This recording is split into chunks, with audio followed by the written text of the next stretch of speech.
what were some of the harder points, and what's one of the biggest failures or like lessons you guys have learned starting the business so far? That's a great question. And I totally agree that it's not everything you see on Instagram and LinkedIn and everything. I think one thing I did not expect was how emotional the company would be for me.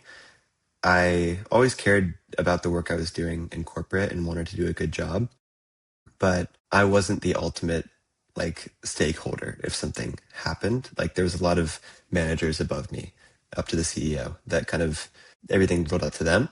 In entrepreneurship, it's really not that way. And so moving into my first ever role in kind of business development or sales here, I find that to be somewhat emotional in the sense of when a big deal closes, it feels amazing. And when you lose a potential prospect in the process, it feels terrible and it feels like you messed up.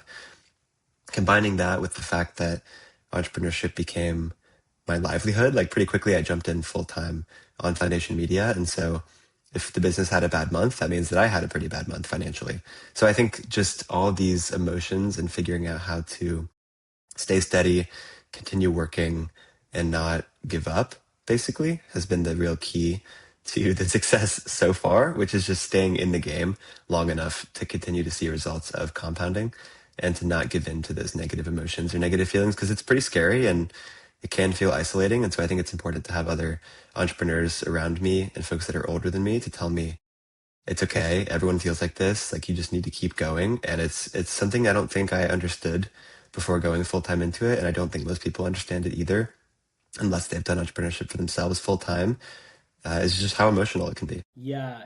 I think that kind of caught me off guard too, especially starting the firm because it's like I'll sign on 10 clients one day and then the next day my phone won't ring. So I'm like, am I doing something wrong now? But sometimes it's just about putting the work in and not even caring about the results. I know that sounds so corny and I used to hate it when people said that to me.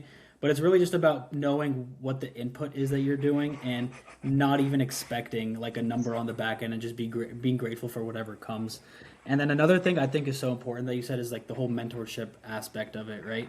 I was just having a podcast with a mentor and good friend, and he's much older than me, much more successful than me, and even he was talking about starting his new company and how emotional it is, and I was like, wow. So if he's already gone through all this and he's still getting like the highs and lows, I'm like, oh, I have a long way to go, but it also makes me feel, seeing that someone else so much more successful than me is human. That like kind of makes it okay in my mind to be human too. Does that make sense?